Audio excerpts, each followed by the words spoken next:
President Biden met today with the leaders of Japan and South Korea at Camp David, the presidential retreat.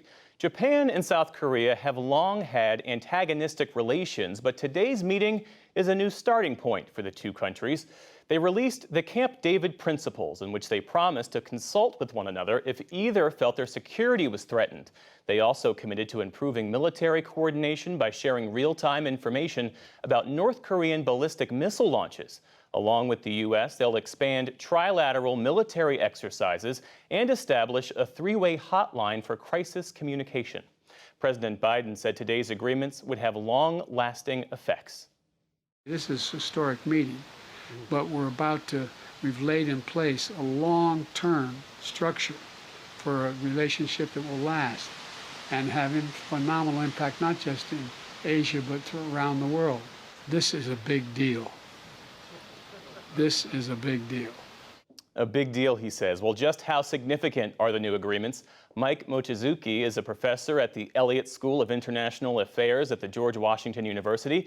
He focuses on Japan and security in Asia. Welcome back to the NewsHour. It's good to have you here. Thank you for having me on the program. So these agreements on joint military and technology initiatives come against the backdrop of Beijing's growing power. In your view, what impact will this have? Well, first of all, I think what it does is it enhances deterrence and coordination among the United States, Japan, and South Korea to counter the aggressive behavior by China. But there could also be a negative consequence of the Camp David summit, and that is that it could intensify the confrontational divide between the United States, Japan, and South Korea on the one hand, and China, North Korea, and Russia on the other hand. And as a result of the Camp David meeting, the other trilateral could respond in ways that could actually undermine the security of Japan and South Korea. Well, one imagines that the annual joint military exercises between Japan and South Korea would most anger the Chinese government. Of course, China just finished its own exercises with Russia. How might China respond to that? Okay, well, what China will do is most likely engage in gray zone behavior, engage in more military exercises in Japan's neighborhood with Russia, and will be less of a constraining force on North Korea in terms of the development of its nuclear weapons program. And the real concern, I think, for Japan and South Korea is that this could lead to a real divide in Asia between those countries that seem to be much more dependent upon China and the countries in Asia that are aligned with the United States.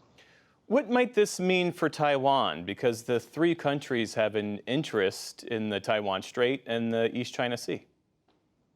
Yes, well, certainly the Camp David statement talked about the importance of peace and stability in the Taiwan Strait, and this is something that the leaders of Japan and the United States and South Korea and the United States have already said in other joint statements. But I think the real concern is that there might not be any kind of restraining factor in terms of the intensification of tensions across the Taiwan Strait.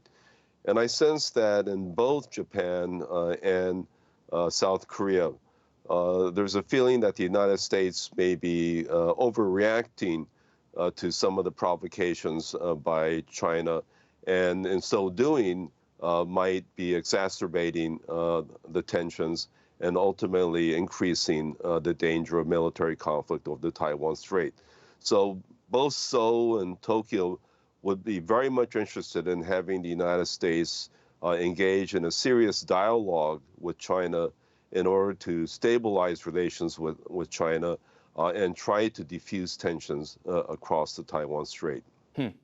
This summit has been a real shot in the arm for American diplomacy in Asia because the troubled relationship between South Korea and Japan has long been this sort of like weak link in Washington's efforts in the Indo-Pacific.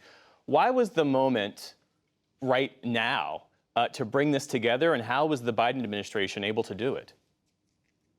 Well, I think the major credit has to go to President Yoon.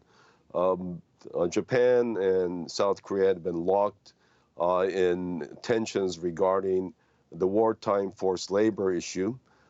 Japan insisted that the forced labor issue had been resolved in the 1965 normalization process. In the end, President Yoon made the bold decision to basically make a dramatic concession to Japan and have the South Koreans pay for the compensation for victims of forced labor.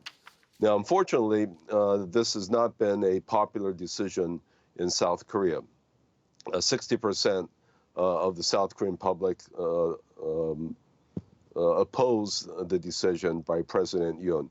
So I think what President Yoon has been trying to do is to move very rapidly to improve security relations with Japan as well as the United States to lock in these gains so that they will survive even after his presidential term ends in 2027.